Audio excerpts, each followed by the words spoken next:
You ever been there? Chips in the rack, ready to go party. What's the worst that could happen? Stay to the end of this video. You're about to find out. What do you do? Let's go. Playing 2-5-10 with ace-3 of spades in the low jack, there is a limp for 10. That's a common theme in these 2-5 games at Poker House. We raise it up to $60, which might be a little too big. Cutoff makes the call, and now under the gun limper makes the call. So we're already $190 in the middle, going to a flop, which comes 10-7-3 rainbow. We flop bottom pair. Feel like I need to bet big here or check, and I decided to go big. I make it 125 to go. If we're behind, we need a 3 or an ace. The cutoff folds we like to see, and the limper makes the call. We're going to be bluffing if we get some good turn cards, and the turn card's the Queen of Hearts, one of the good cards for us. We're going to have a lot of ace queen, king jack, ace jack, so we're going to continue firing and we're going to make it big here. We want to try to fold a 10 or a 7. I make it $500 over the size of the pot, and on the gun, snap folds. He says he hated that Broadway card, which we love to see, and the first hand works out great for us. This one is a fun one. There's a tight player in under the gun 1. He opens it up to $25 and 3 people call. We're in the small blind and peel pocket 10s. Typically a hand I would throw in as a squeeze here, but because this player is tight and from early position, I decide just to make the call. The button calls as well, and we're 5 ways to a flop, and it is great. 10-8-3 with 2 diamonds. We've got the nuts. I considered actually leading here, but I want draws and overpairs to still bet, so then I can throw in a check raise and get more money, and quickly I check. Under the gun 1 now decides to check as well, and the cutoff bets $35. The button makes a call, and it's on to me.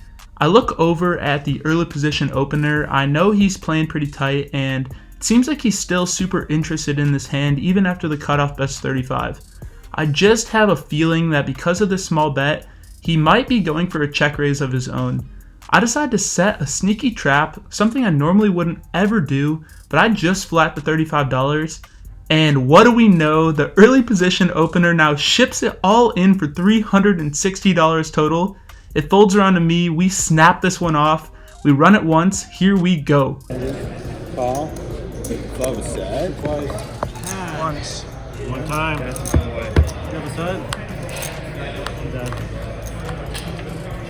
God, I would have fucking skewed.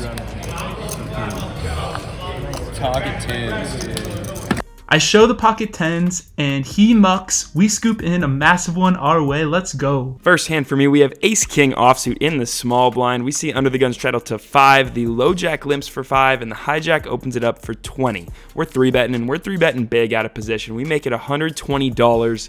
Folds to the low jack limper, who rips it all in, but just for $65. And the cutoff folds, so we're already all in here. Not a huge pot, but let's see a run out. Shout out to our comment giveaway winner, by the way. If you want to be next week's winner, just comment anything down below. We're picking one for $10. Off to a run out, which comes 7-5 deuce rainbow, 8 of hearts, 8 of clubs. We've got ace high. Ace high. Ace queen. Ace king. We hold versus ace-queen offsuit. Start the session off nicely. This hand, we're on the button straddle for $10. That means we're last to act, and we look down at ace-king offsuit. There are 3 limps in front of us, 1 late position, 1 early position. We make it $60 to go, and it's pretty friendly size. I think everyone agrees with that, as big blind, limper 1 and limper 2 calls. So we're going 4 ways to a flop, which is rather nice. Ace, king, jack. We flop top 2 pair, which checks to me. We're multi-way, so I can bet small. Just make it $50 to go. And big blind folds, but under the gun, check raises to $220. Folds to me. He's got about $350 left in the stack. Consider jamming it now. He definitely could have queen 10. We don't want to narrow him to just that hand, so we call. Go into the turn card, which is 7 of diamonds, and this time he checks. Now it's time to put him all in. I'm not scared about the straight as much because he just checked to us. We make it $350 to go, and he makes the call. The river comes a 9. He announces ace. We show, and top 2 pair is good. We take down a pretty good pot. Let's go. This hand we've got jack 9 of spades. Hopefully we can win a juicy pot just like Frankster just did. There's an early position limp from an action player. I raise it up to $30 in the hijack. The button folds, and he accidentally flips over a king. The limper calls, and we're heads up to a flop, which comes king queen 2 with 2 clubs.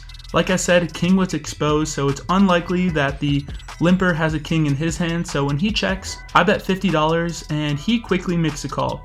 Turn is the queen of clubs. Not only does a middle card pair, but the flush draw comes in. He checks, and this isn't a card I would typically continue on with a majority of my range, so I think a check here is best, and we'll just have to assess some rivers and see if we get a good one to bluff on. River is the 6 of clubs, the 4th club on board, and he checks again. We're sitting here with Jack High, one of the worst hands we'll ever have in this scenario, and the pot's about $170. I fire out a bet of 115 trying to get any non-club hand to fold. However, he snap calls and shows 10-5 of clubs. He actually turned the flush and decided just to bluff catch on the river. Nice hand to this guy, and we move on to the next one. This hand, we have 6-4 offsuit. Yes, I'm not being held hostage. This is on purpose in the vlog, not an accident. We are just on the button straddle, and under the gun is limped, and everyone else is folded. So we check and are going to a flop with one of the worst hands I've ever played. And that flop comes King 6-6 Rainbow, the straddle special, baby. We get checked to, such a dry board. We don't want him running away. We check it back for now. And it turns the Jack of Hearts, and sure enough, he takes the lead. He bets $20 over pot bet. It's a small pot, but it is an over pot bet. We call, hoping he will blast on the river. And the river's the 8 of diamonds, and sure enough, he bets again. Only $20 though. Definitely time to raise for value. We bump it up to $100. He calls. This pot has quickly become over $250. We show and we win. We got ace 10 of hearts. We're off to a good start. That $10 button straddles on, and that changes sizing. I'm not sure how much to raise to. I make it $35 to go. Seems fine. Cutoff is our only caller, so we're heading heads up to a flop, which comes 8-5-3. We got 2 overs. We got the backdoor flush draw. We see bet big because of your big nut advantage. We have all the overpairs here. I make it $65 to go, and the cutoff makes the call. The turn, it's 3 of hearts. Things are not going to be easy this hand, but this is a good card to continue bluffing on. Even though the board's paired, I'm going to continue betting. I make it $140 to go, and the cutoff makes the call. The river is one of the better cards to see, the queen of clubs, and it's better because it's scarier if we want to continue bluffing. But if you look at the 2 suits, the ace of hearts and the 10 of hearts in my hand, that is not a good combination to bluff with. You want your opponent to have a draw when you're bluffing, and I block those draws. So I make a mistake here. I think I try to be a little bit too aggressive. I go all in for $400, a little less than the pot, and the cutoff doesn't take too long to make the call. And we know we're not good when he calls, and we feel like crap when he shows us 8-4 offsuit. 8-4 offsuit. So we made a mistake, we realized it, but there's going to be plenty more pots against this guy. This hand we've got King Queen offsuit, and we face an action player. Hopefully we won't have to bluff just like Frankie did and get caught. Our buddy Shrek in the hijack opens it up to $35 over a $10 straddle. We're in the small blind and 3-bet to 115. Folds around to him, he makes a call, and we're heads up to a flop. And it comes Queen 8-3 with 2 diamonds. I bet small to $90 and he makes a call. The turn is an offsuit 3, and I know Shrek likes to bluff, especially when he senses weakness, so I decided to check this one over to him and maybe give him some rope to turn any sort of gut shot, flush draw, weaker pair, or just complete air into a bluff. However, he checks this one back. River is the 6 of spades, a complete brick. The pot's about $400 something, and if he's got a hand with a little bit of showdown value like a queen, an 8, or maybe a middling pocket pair, he might call me off here thinking this looks bluffy. I bet $325, and he thinks about it for a bit, but ends up deciding to make the fold. We scoop this one in.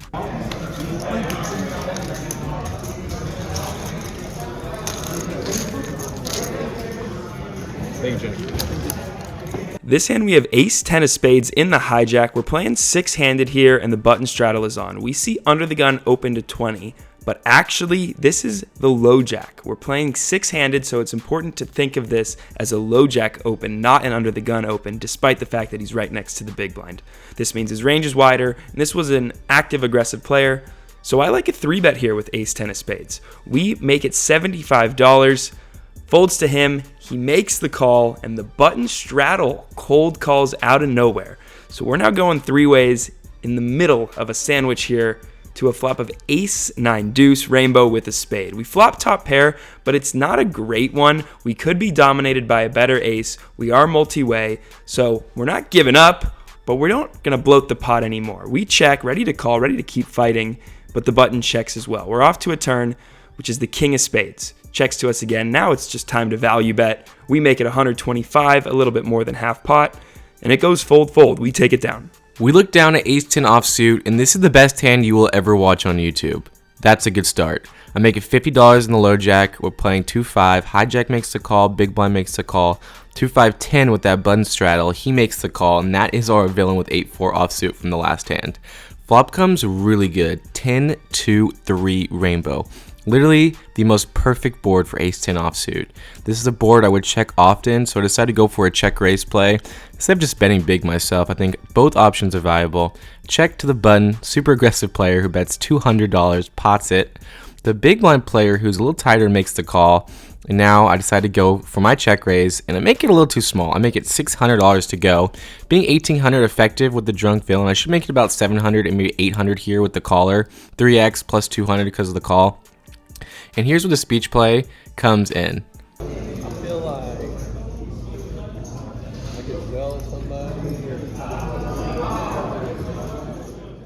Eventually, the button makes the call and the big blind folds. So we're mono-e-mono to a turn card, which is the Jack of Diamonds. Into an ugly scenario or set of 2, set of 3, set of 2. I don't know. Why would you check me? Why would you bet? Why would you raise me? That is so fucked up. Like I feel like I thought I knew where I was at. Now you don't know. That was kind of a mind fuck a little bit. Well guys, my plan was to jam the turn, but this drunk speech play has got me a little bit worried that he's got a 2-pair like 2-10, 2-3, 10-3. So instead of jamming, which was the plan, I decided to just check now, which makes things awkward here. I'm 99%. I'm way the fuck ahead of you. But what if you got pocket jacks and that was like the miracle turn for you or something? After a couple minutes in the tank, our drunk fellow friend checks, and the river changes everything. It's the 6 of spades. That river, Pokemon. That was for your video plan. Just saying. Wow. He just said I got effed up, so I definitely don't think my hands anymore. He's got to have a hand like 5-4. Like, I just don't think I'm good here. So we check to him, and he goes all in. Snap jams. I'm all in. All in? No, I'm all in. Because I am a gangster. I f*** your friend up. It's so It is more exciting than anything else in there. Listen, I f*** him up so bad. It's about time somebody stood up against all these nits, man. You represent me. Well, I think about it for another 45, 50 seconds, but I think I have a pretty good idea where he's at. Literally at the end of the hand, he tells me what his hand is. I probably do have 4-5. I just don't think I'm good. I have 4-5. I mean, let me just be straight up. You with 4-5. He did it. Oh, wow, he did have 4-5. I am crazy mother.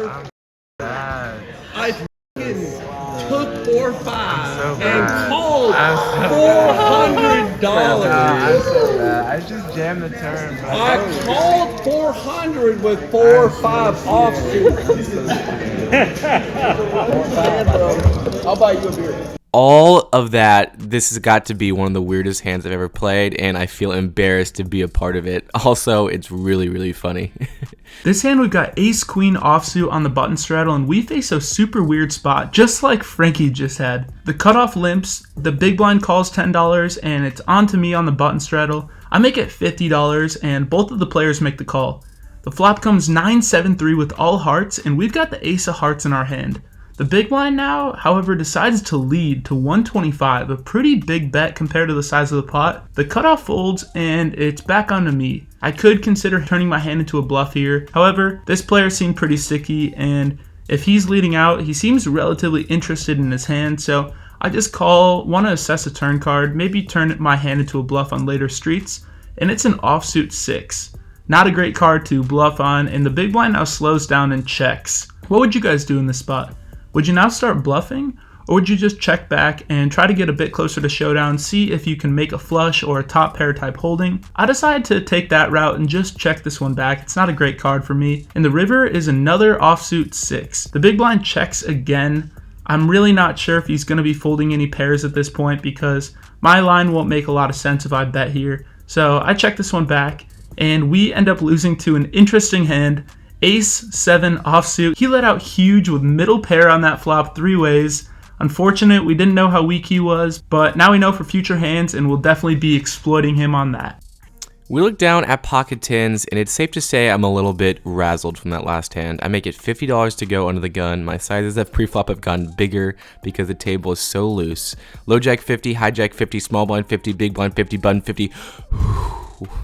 We're going 6 ways to a flop, which comes queen 7-3 rainbow. This is a board I normally would just c-bet small, even against 2 players, even against 3 players, but against 5 other players, we check, and it checks through. The turn is the 9 of diamonds. When it checks me again, I put out a bet of $100, and it goes fold, fold, small blind 100, and big blind fold. So I made that bet because when it checks through the flop, it's pretty unlikely that someone has a queen, because they would have bet it. But I think this is just a 1 street value hand. Actually, I'm sure this is a 1 street value hand, so I should just be checking until the river. Allow a 1 overcard to come. It's not a big deal, Frankie. The river comes to 6 of diamonds, which is scary. This is all leading into the fact that the small blind leads out for $275. And now, against that fold, against all these draws coming in, I have to fold. And this player flips over ace of clubs, 3 of clubs for a bluff. So wow, we are getting a little upset, a little tilted, the fact that we just got bluffed, and then we also just got sucked out on. Let's try to get our head back focused. This hand, we've got king 10 of hearts and face a super tough spot versus the same guy that just bluffed Frankie in the last hand. We've got king 10 of hearts. This action player limps. I raise it up to $40, hoping to get it heads up, and we do. Mission accomplished. He calls. We're heads up to a flop in position, and it comes king queen 3 rainbow. Beautiful flop. He checks, I bet small to $35, and he makes a call. Turns an offsuit queen, he checks, I check this one back, and the river is an offsuit 3, now double pairing the board, and he bets huge for 140, about the size of the pot. I have one of the strongest holdings I'll ever have in this scenario. I'm not sure if he's value betting a king here. He's really just representing a queen or a 3, which is such a narrow portion of his range. I don't think I can make this fold. This guy's shown tendencies to bluff. I make the call, and he tells me we're good. I flip it over, and we scoop in a nice pot, avenging our buddy Frankie. The last hand of the night, everything just breaks down. I'm in the big blind with ace of hearts, jack of spades, 2, 5, 10 again. Only gun 1 calls 10, low jack 10, high jack 10, small blind 10. It's on me. I want to just isolate, bump this up. I think that when there's a bunch of limpers, I can take down this $50 really easily. I make it $100 to go, and it goes fold, fold, hijack, $240 short stack, jam it all in. Okay, and I'm not even that scared of that because he is the 3rd limper and now he's jamming, so whatever he has, we're going to be able to call this. But then the small blind, who just called the 10, so he's the 4th limper, also calls the $240 with $800 left in his stack. What are you doing here, sir? Like, what could you possibly have? Given that he's got over $800 left, I don't feel comfortable ripping it all in with ace jack here, but never folding. We already have $100 in the middle. So we call 240, which is going to put us in an awkward spot post flop. So we're going heads up to a run out with also one person all in on the side. Flop comes queen of spades, 10 of spades, 4 of diamonds. Pot's 800 in the middle, and the small blind checks to me. Definitely felt some tilt after that hand with ace 10 offsuit. I decided to go for a play which could be classified as a punt. I jam it all in for $800 on this flop, trying to get pocket 5s, pocket 6s, pocket 7s to fold here. We have outs if he calls. We've got 2 overcards. But what are you doing here, Frankie? Just check it back. Realize your equity.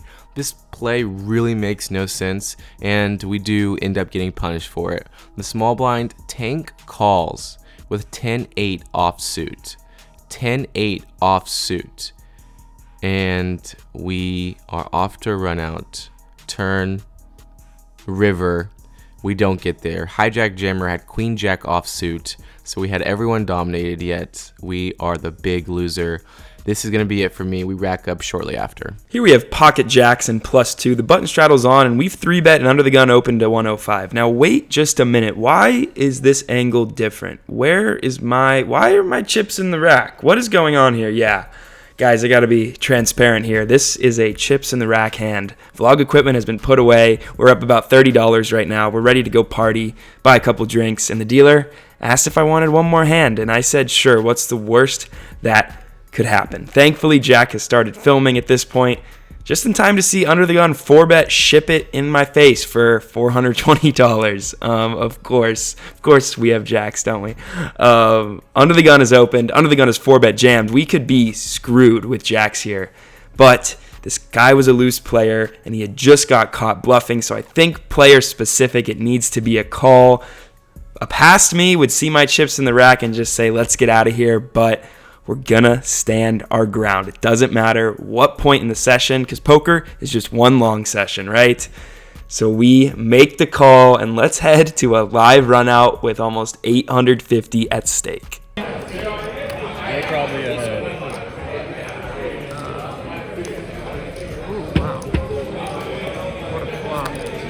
At Broadway.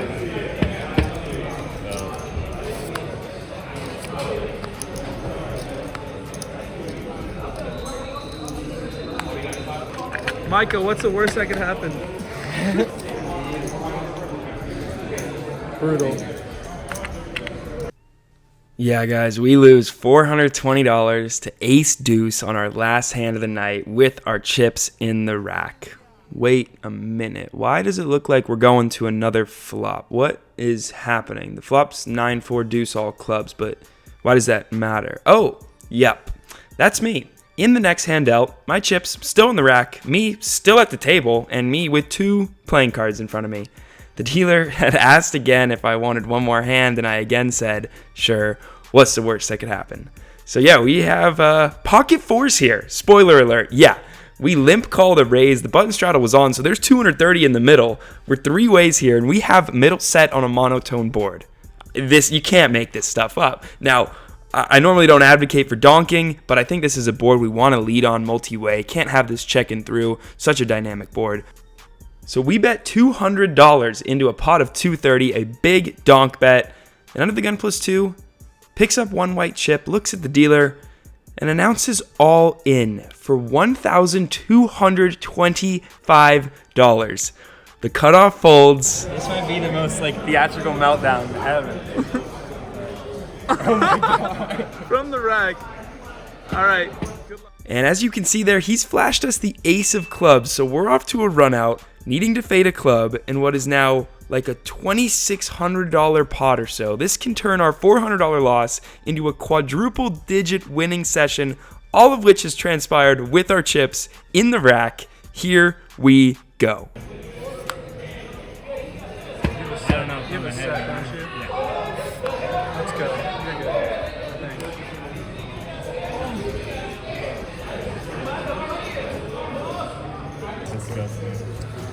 Please like the video.